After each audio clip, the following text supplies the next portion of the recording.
الرحیم الحمد للہ رب العالمین والصلاة والسلام علی النبی الکریم وعلی آلہ الطیبین الطاہرین المعصومین المنتجبین ولعنۃ اللہ علی اعدائہم من الآن الی قیام یوم الدین آمین یا رب العالمین. اما بعد فقد قال اللہ تبارک و تعالی فی قرآن مجید بسم اللہ الرحمن الرحیم ان اللہ وملائکتہ یصلون علی النبی یا ایھا الذین آمنوا صلوا علیہ وسلموا تسلیما الذین یؤذون اللہ ورسولہ لعنہم اللہ فی الدنیا والآخرہ وعد لهم عذابا مہینا. صلی اللہ علی رسول الکریم وعلی آلہ الطیبین الطاہرین ولعنۃ اللہ علی اعدائہم اجمعین. اما بعد بسم اللہ الرحمن الرحیم قل هو اللہ احد اللہ الصمد لم یلد ولم یولد ولم یکن له کفوا احد. صدق اللہ العلی العظیم. وصدق رسول النبی الکریم. سامعین گرامی قدر، ناظرین محترم، دین کی جڑ اور شاخ، اصول دین اور فروع دین کے سلسلے میں گفتگو جاری و ساری ہے. الحمدللہ یہ ہماری 53 نمبر کی گفتگو امامت. اس سے پہلے توحید خدا، توحید الہی، عدل پروردگار اور پھر نبوت اور امامت کا اب سلسلہ جاری و ساری ہے. رہا مسئلہ یہ ہے کہ امامت کی بحث کا آغاز، شروعات کب ہوئی. ہم جانتے ہیں کہ پیغمبر اسلام کی وفات کے بعد مسلمان دو گروہ میں تقسیم ہو گئے تھے. ایک گروہ کا عقیدہ تھا کہ پیغمبر نے اپنے لیے کوئی جانشین معین نہیں فرمایا، بلکہ اس کام کو امت کے سپرد کر دیا تاکہ امت کے افراد مل بیٹھ کر اپنے درمیان میں سے کسی فرد کو اپنا رہبر بنا لیں، اور اس گروہ کو اہل سنت کہا جاتا ہے. دوسرا گروہ کا عقیدہ تھا کہ پیغمبر کے جانشین کے لیے ضروری ہے کہ وہ پیغمبر کی طرح گناہوں اور خطاؤں سے پاک اور معصوم ہو، نیز ایسے غیر معمولی اور بے پناہ علم کا حامل ہو، لوگوں کی روحانی اور مادی رہبری کا عہدے پر فائز ہو سکے اور اسلام کے اصولوں کی حفاظت اور بقا کا انتظام کر سکے. لہذا اس گروہ کا عقیدہ تھا کہ ایسے شخص جانشین کا انتخاب صرف خدا کی طرف سے پیغمبر کے وسیلے سے ممکن ہے. پیغمبر اسلام نے اس وظیفے کو انجام دیتے ہوئے حضرت علی بن ابی طالب کو اپنا جانشین کے طور پر مقرر کر دیا، اور اس گروہ کو امامیہ یا شیعہ اہل تشیع کہا جاتا ہے، جن کے اندر امامت کا عقیدہ اس طرح پایا جاتا ہے. ہمارا اس مختصر سی بحث میں مقصد یہ ہے کہ ہم اس مسئلہ امامت پر عقیدہ، عقلی، تاریخی دلائل، قرآنی آیات، سنت پیغمبر کی روشنی میں غور و فکر کریں. لیکن بحث کے آغاز میں ہم ضروری سمجھتے ہیں کہ چند نقاط کی طرف اشارہ کر دیں. کیا یہ بحث اختلافات بڑھانے والی ہے؟ بعض لوگ مسئلہ امامت پر بحث شروع ہوتے ہی فوراً بول اٹھتے ہیں کہ آج کل ان باتوں کا زمانہ نہیں ہے. موجودہ زمانہ اتحاد بین المسلمین کا زمانہ ہے، جبکہ جانشین پیغمبر کے موضوع پر گفتگو تفرقہ بازی اور اختلاف کا باعث بنتی ہے. آج ہمیں اپنے مشترکہ دشمنوں کا سامنا ہے. ہمیں چاہیے کہ ان کے بارے میں سوچیں. صہیونزم، یہودیت کی عالمگیر تحریک اور مشرق و مغرب کی سامراجی طاقتوں کا سامنا ہے. لہذا ہمیں چاہیے کہ ہم ان اختلافی مسائل کو پس پشت ڈال دیں. لیکن یہ انداز فکر صریحاً ایک غلطی ہے، کیونکہ وہ چیزیں جو اختلافات اور تفرقہ بازی کا باعث ہیں وہ تعجب سے بھری ہوئی غیر منطقی اور کینہ پرور بحثیں ہیں. لیکن محبت اور دوستی کے ماحول میں منطقی دلائل کے ساتھ اور تعصب اور دشمنی سے پاک بحث نہ صرف اختلاف میں اضافے کے باعث نہیں بنتی، بلکہ باہمی فاصلوں کو کم اور مشترکہ نقطہ نظر کو تقویت پہنچاتی ہیں. اسی لیے خود میں نے حج و زیارات کے متعدد مواقع پر حجاز کے اہل سنت کے علماء اور دانشوروں سے کئی بار بحث کی، اور میں اور وہ علماء اہل سنت دونوں ہی اس بات کو محسوس کرتے تھے کہ یہ بحث نہ صرف ہمارے تعلقات میں برابر اثر نہیں ڈالتی بلکہ آپس میں افہام و تفہیم اور مثبت سوچ اور فکر کے بڑھانے کا باعث بنتی ہیں، آپس کے فاصلے کو کم کرتی ہیں، اور اگر کوئی بغض و عناد ہو تو اسے دلوں سے دھو دیتی ہیں۔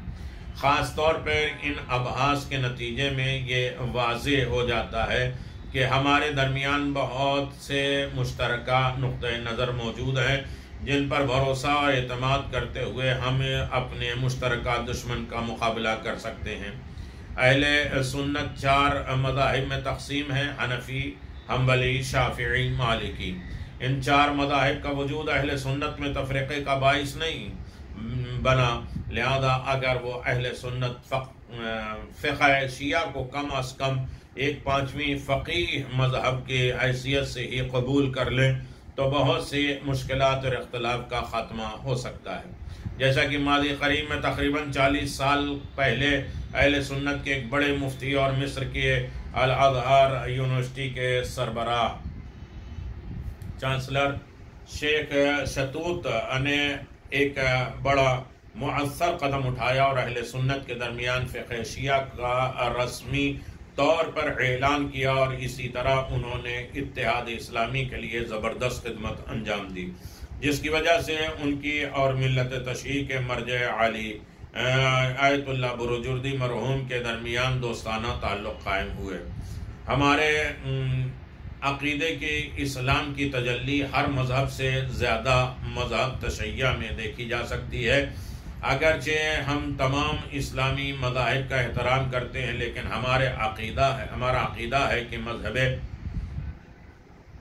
تشیعی ہی حقیقی اسلام کے سارے پہلوؤں کا مکمل اور بہترین تعارف کرا سکتا ہے، اور اسلامی حکومت سے متعلق تمام مسائل کا حل پیش کر سکتا ہے۔ تو پھر کیوں نہ اس مکتب کے دلائل کے ساتھ اپنے بچوں کو تعلیم دیں، اور اگر ہم یہ کام انجام نہیں دیتے تو یقیناً ہم نے اپنے بچوں کے ساتھ خیانت کی۔ ہم پورے یقین کے ساتھ کہہ سکتے ہیں کہ پیغمبر اسلام صلی اللہ علیہ وسلم نے اپنے جانشین کو معین فرمایا ہے۔ کیا مشکل ہے اگر عقل و منطق اور دلائل سے اس موضوع پر بحث کو بڑھائیں، لیکن یہ گفتگو کرتے وقت ہمیں بہت احتیاط سے کام لینا چاہیے تاکہ دوسروں کے مذہبی جذبات کو ٹھیس نہ پہنچے۔ اسلام کے دشمنوں نے اتحاد بین المسلمین کی بنیادوں کو کمزور کرنے کے لیے شیعوں کے خلاف اہل سنت سے اور سنیوں کے خلاف اہل تشیع سے اس قدر جھوٹ بولنے اور الزام تراشی کی ہے کہ چند ممالک میں یہ دونوں گروہ ایک دوسرے سے مکمل طور پر دور ہو گئے۔ جب ہم مسئلہ امامت کو اس انداز سے جیسا کہ اوپر ذکر کیا گیا ہے بیان کیا گیا ہے پیش کریں، اور ان نکات کو جن پر اہل تشیع ایمان رکھتے ہیں قرآن اور سنت کی روشنی میں دلائل سے واضح کریں گے، تو معلوم ہو جائے گا کہ یہ تمام پروپیگنڈا غلط تھا اور ہماری مشترکہ دشمن نے صرف زہر اگلا تھا۔ مثال کے طور پر میں یہ نہیں بھول سکتا کہ جب اپنے سعودی عرب کے ایک سفر کے ان دوران سعودی عرب کے ایک مذہبی شخصیت سے میری ملاقات اور بحث ہوئی، تو انہوں نے اس بات کا اظہار کیا کہ میں نے سنا ہے کہ جو قرآن اہل تشیع کے پاس ہے وہ ہمارے پاس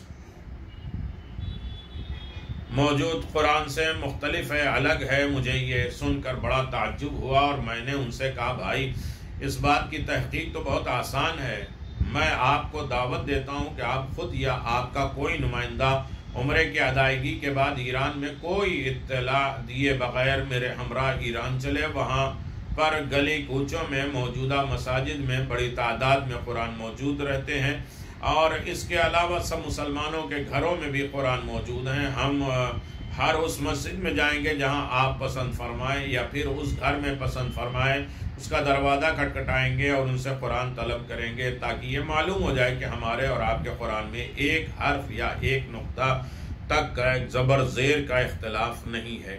بہت سے قرآن جس سے ہم استفادہ کرتے ہیں وہ سعودی عرب، مصر اور دیگر اسلامی ممالک ہی سے شائع شدہ ہے۔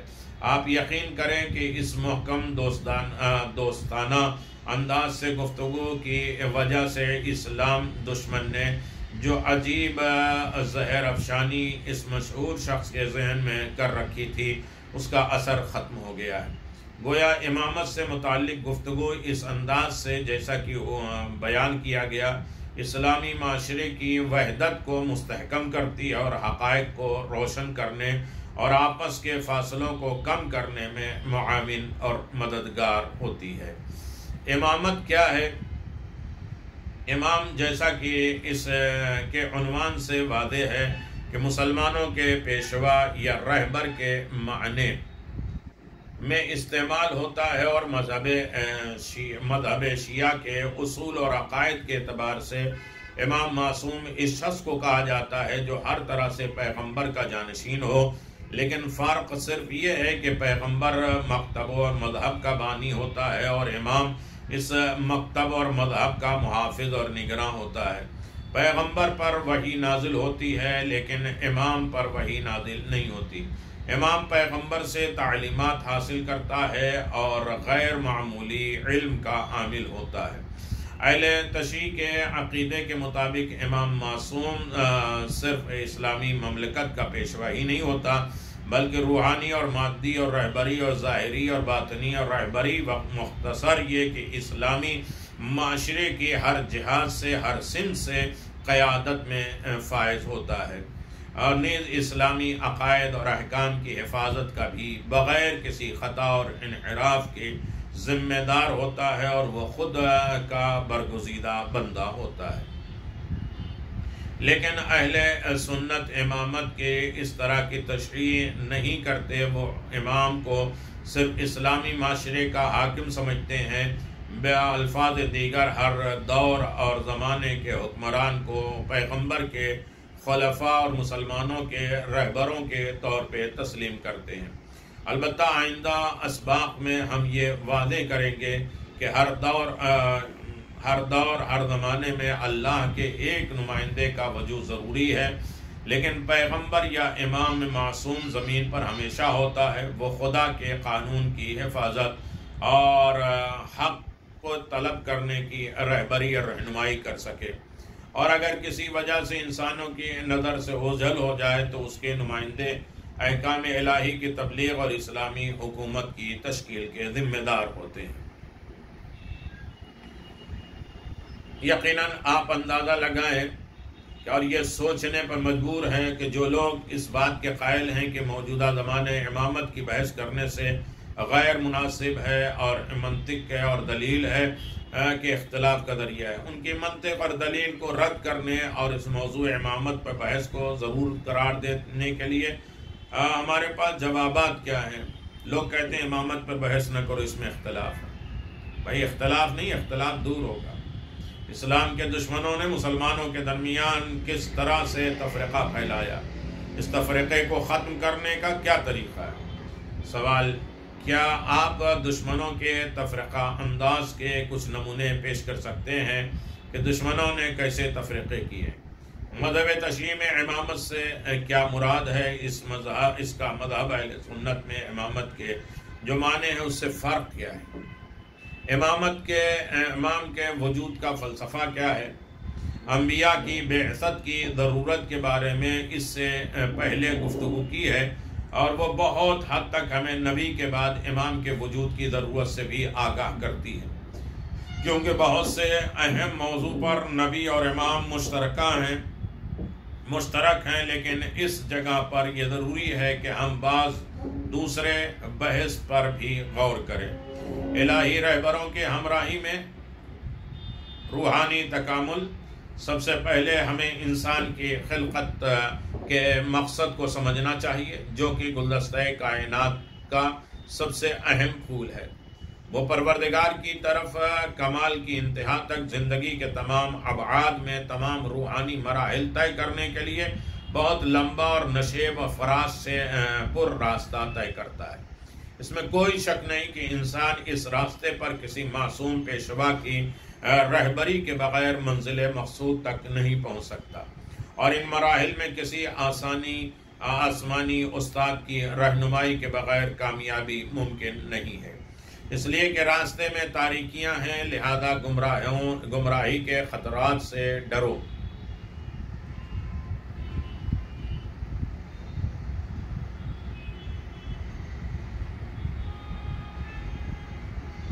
یہ اس بات کی علامت یہ ہے کہ انسان بارگاہ رب العزت میں امامت کے متعلق قرآن کا نظریہ کیا ہے۔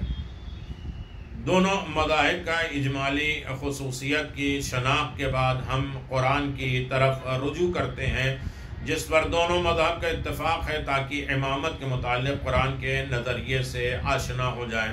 قرآن نے خدا کی طرف سے معین کردہ معین امام کے لیے چند خصوصیات بیان کیے ہیں جو کہ اس رہبری کو دوسرے رہبروں سے ممتاز کرتے ہیں۔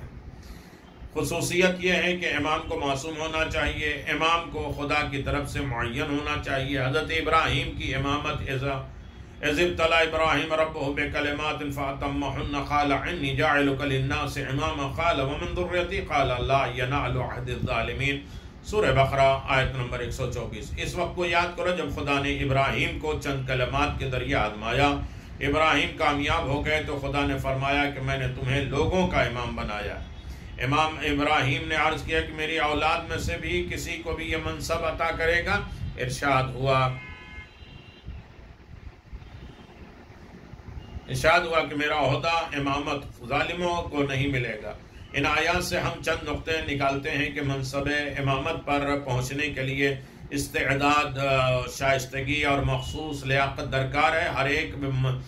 ہر ایک اس منصب پر فائز نہیں ہو سکتا، کیونکہ جب حضرت ابراہیم نے دل کی آنکھوں سے آسمانوں اور زمینوں کی چیزوں کا مشاہدہ کیا اور انہیں یقین کر حاصل ہو گیا، نیز امتحان اور آتش نمرود اور اپنے فرزند کی قربانی اور دیگر خدائے امتحانات میں کامیاب ہو گئے تو خدا کی طرف سے منصب امامت پر فائز ہو گئے۔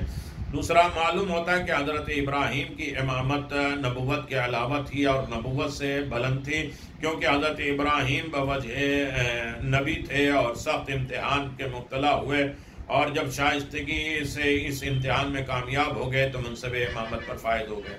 تیسرا، اس آیت میں خصوصاً امام کی عصمت کی طرف اشارہ ہوا ہے۔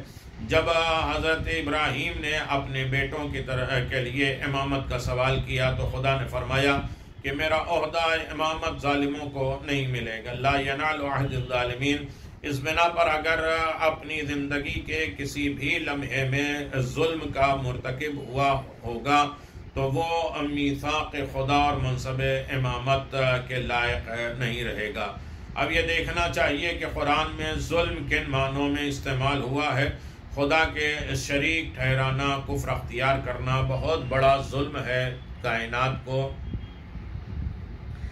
پیدا کرنے والا عالم اور قادر ہے، تمام تعریفیں اور عبادتیں اور دعائیں خدا ہی کے لیے ہیں، اور کسی نے خدا کے علاوہ کسی اور کی عبادت اور ستائش کی اور اس کے علاوہ کسی دوسرے سے حاجت طلب کی تو اس نے خدا کے حق کو پامال کیا اور وہ ظالم ہے۔ ان شرک لظلم عظیم، بے شک شرک بہت بڑا ظلم عظیم ہے۔ لقمان 13 نمبر آیت۔ اجتماعی فلاح اور بہبودی اور معاشرے میں عدالت کا قیام اسی صورت میں ممکن ہے کہ جب تمام انسان ایک دوسرے کے حقوق کا احترام کریں، اور اس بنا پر اگر کوئی قانون شکنی کا مرتکب اور عدالت سے فرار کرے اور دوسروں کے حقوق پامال کرے تو اسے ظالم و ستمگر کہا جاتا ہے۔ انما السبیل علی الذین یظلمون الناس ویبغون فی الارض بغیر الحق اولئک لهم عذاب علیم، سورہ شورى 42 آیت نمبر 42۔ الزام تو فقط انہی لوگوں پر ہوگا جو لوگوں پر ظلم کرتے ہیں اور روئے زمین پر زیادتیاں کرتے ہیں پھرتے ہیں، ان کے لیے دردناک عذاب ہے۔ اور خدا نے انسان کو پیدا کیا تاکہ کمال اور سعادت کی بلندی پر پہنچ جائے، اور اس منزل پر فائز ہونے کے لیے خدا نے کچھ قوانین اور نقشے ان کے اختیار میں دے دیے ہیں۔ اسی بنا پر جس شخص نے خدا کے دستورات اور قوانین سے منہ موڑا اور اس نے خود کو سعادت سے محروم کر لیا اور اپنے نفس پر ظلم کر لیا، فَمِنْهُمْ ظَالِمٌ لِنَفْسِهِ وَمِنْهُمْ مُقْتَصِدٌ مِنْهُ السَّابِقُ بِالْخَيْرَاتِ سورہ فاطر آیت نمبر 32۔ لوگوں میں بعض تو اپنے نفسوں پر ظلم کرتے ہیں، کچھ میانہ روی ہوتے ہیں، اور کچھ ان میں سے نیکی کی طرف سبقت کرتے ہیں۔ جن چیزوں کو قرآن نے ظلم قرار دیا ان کے پیش نظر یہ بات کہی جا سکتی ہے کہ بعض لوگ ایسے ہیں جو عمر بھر معصیت اور گناہ کرتے ہیں اور ہمیشہ ظالم رہتے ہیں، اور بعض افراد ابتدائی عمر میں گناہ کرتے ہیں لیکن توبہ کر کے راہ راست پر آ جاتے ہیں۔ بعض افراد ابتدائی عمر میں تو گناہ نہیں کرتے مگر آخری عمر میں گناہ کے مرتکب ہو جاتے ہیں، لیکن بعض افراد ہمیشہ راہ عدالت پر گامزن رہتے ہیں اور ان کے پاس وجود پر کبھی بھی گناہ کی گرد نہیں بیٹھتی ہے۔ قرآن کی نظر میں صرف یہی گروہ امامت کے بلند مقام کا مستحق ہے، دوسرے ظالم شمار کیے جاتے ہیں اور خدا ستمگاروں سے میثاق نہیں باندھتا۔ لا ینال عہد الظالمین، میرا عہدہ ظالموں کو نہیں ملے گا۔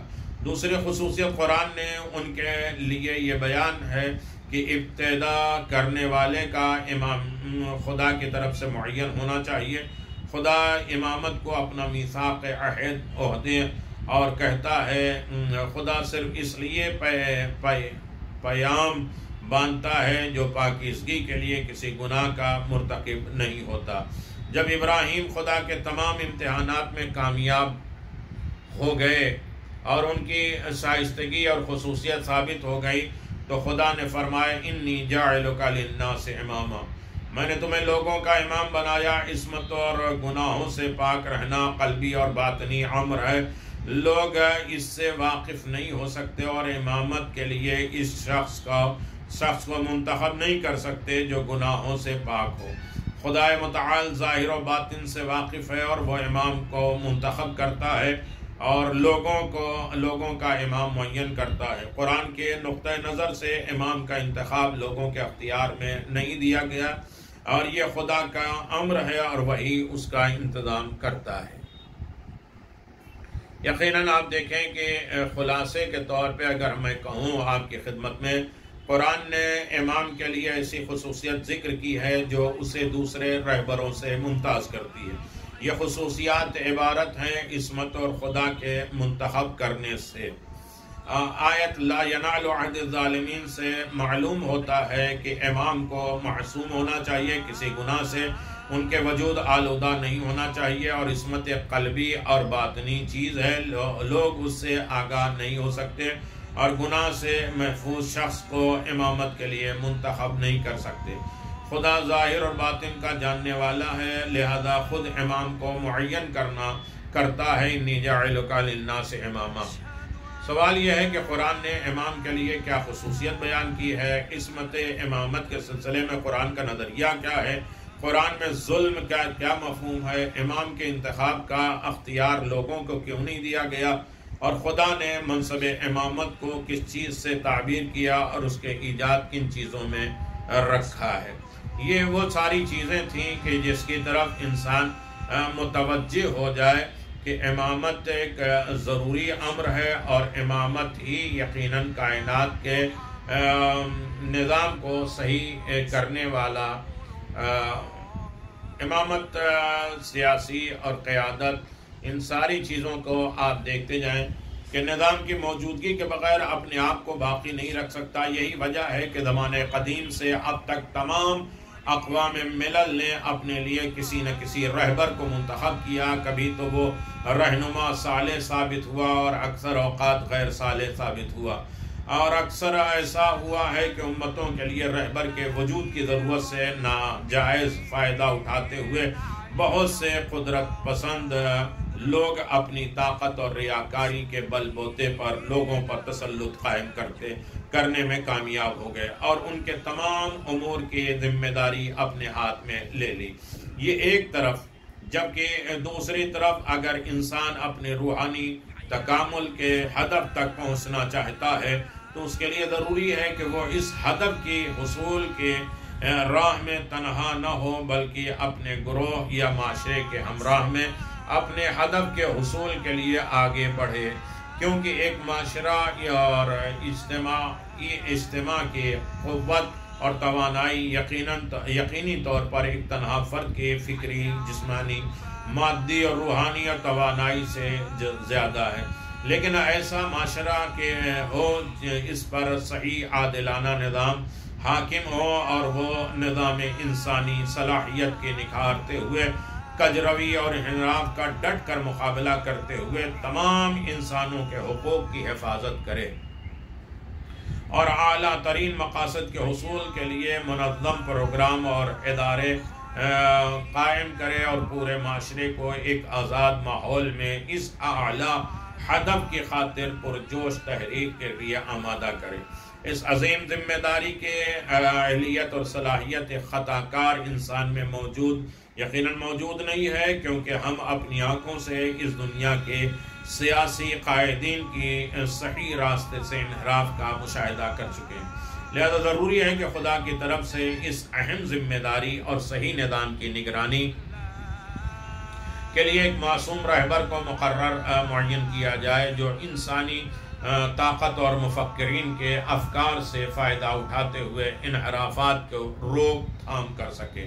امام کے وجود کے فلسفوں میں سے یہ بھی ایک فلسفہ ہے کہ قاعدہ لطف کے شعبوں میں سے یہ ایک شعبہ ہے۔ ہم دوبارہ عرض کرتے ہیں کہ بعض مخصوص زمانے میں جب امام معصوم غائب ہوں تو اس وقت لوگوں کے فرائض اور ذمہ داریاں بھی واضح ہو چکی ہیں، اور اگر خدا نے توفیق دی تو حکومت اسلامی سے متعلق گفتگو میں ہم اس موضوع پر تفصیلی روشنی ڈالیں گے۔ نمبر 4، اتمام حجت کی ضرورت نہ صرف ان قلوب، ان دلوں کے لیے جو امام کے وجود مبارک کے نور سے فیضیاب ہو کر کمال کے مطلق کے حصول کے لیے کوشش کرتے ہیں، بلکہ ان لوگوں کے لیے بھی جو جان بوجھ کر غلط راہوں کی راہی ہیں۔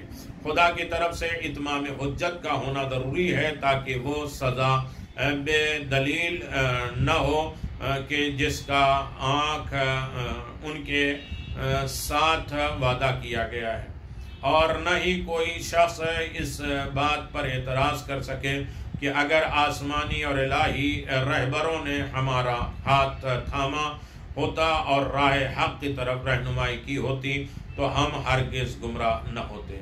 خلاصہ یہ ہے کہ ہر عذر اور بہانے کا راستہ بند کر دیا جائے اور حق کو واضح کرنے کے لیے اتنی دلیلیں بیان کی جائیں کہ بے خبر آگاہ لوگ کو اطمینان قلب حاصل ہو اور ان کے ارادے مضبوط ہو جائیں۔ نمبر 5، امام فیض الہی کے حصول کا بڑا وسیلہ ہے۔ اللہ کا فیض انہی اماموں کے ذریعے حاصل ہوتا ہے۔ اکثر دانشور احادیث اسلامی کی اتباع کرتے ہیں اور انسانی معاشرے یا تمام کائنات کے لیے پیغمبر یا امام کے وجود کو اس طرح ضروری سمجھتے ہیں کہ جس طرح انسانی جسم کے لیے دل کا ہونا ضروری ہے۔ ہمیں علم ہے کہ جس وقت دل دھڑکتا ہے تو خون کو تمام رگوں میں روانہ کرتا ہے، اور جس کے نتیجے میں بدن کی تمام سیلز کو غذا حاصل ہوتی ہے۔ اسی طرح امام معصوم بھی ایک انسان کامل اور انسانی قافلے کے رہنما کی حیثیت سے فیض الہی اللہ کا فضل و کرم کے نزول کا سبب بنتا ہے، اور لوگ پیغمبر یا امام سے اپنے ارتباط اور اپنے رابطے کے مطابق کسب فیض کرتے ہیں۔ لہذا ہم یہ کہہ سکتے ہیں کہ جس طرح انسان کے لیے دل کا ہونا ضروری ہے، اسی طرح جہان انسانیت کے لیے امام کا ہونا ضروری ہے، تاکہ انسانیت کی اس واسطے اور وسیلے سے فیوز و برکات الہی کو حاصل کر سکیں۔ ایک بات یاد رہے، اور وہ یہ کہ پیغمبر یا امام کے پاس جو کچھ بھی ہوتا ہے اور جو کچھ بھی وہ کہتے ہیں وہ صرف اور صرف خدا کی طرف سے ہوتا ہے، لیکن جس طرح دل بدن کے لیے فیض الہی کے حصول کا ذریعہ ہے، بالکل اسی طرح پیغمبر اور امام بھی تمام انسانوں کے لیے فیض الہی کے حصول کا ذریعہ اور واسطہ ہوتے ہیں۔ اب سوال یہ ہوتا ہے کہ لوگوں کے روحانی تکامل میں امام کا کیا کردار ہے، محافظ شریعت کی حیثیت سے امام کا کیا کردار ہے، معاشرے کے نظام اور حکومت میں قیادت کے حوالے سے امام کا کیا کردار ہے، اتمام حجت سے کیا مراد ہے، اور اس مسئلے میں امام کا کردار واضح کریں۔ امام فیض الہی کے حصول کے لیے واسطہ ہے، اس سے کیا مراد ہے؟ اس نقطۂ نظر سے پیغمبر صلی اللہ علیہ وآلہ وسلم اور امام علیہ السلام کے لیے جو بہترین تشبیہ بیان کی جا سکتی ہے وہ کون سی ہے؟ تو یہ وہ تمام چیزیں ہیں کہ امامت کی ضرورت، امامت کے نشو و نما، امام منصوص من اللہ، امام کی عصمت اور خداوند عالم کی طرف سے اس کا معین ہونا اور معاشرے میں امامت کی ضرورت کا ہونا، اس بارے میں گفتگو چل رہی ہے۔ انشاءاللہ گفتگو آگے بھی ہوتی رہے گی اور امامت کے سلسلے میں باتیں ہوں گی انشاءاللہ۔ وآخر دعوانا الحمدللہ رب العالمین وصلی اللہ علی نبی الکریم وعلی آلہ الطیبین الطاہرین۔ السلام علیکم ائمة الہدی ورحمۃ اللہ وبرکاتہ۔ استودعکم اللہ وأقرأ عليكم السلام۔ آمنا بالله وبالرسول وبما جئتم به ودللتم عليه، اللهم فاكتبنا مع الشاهدين۔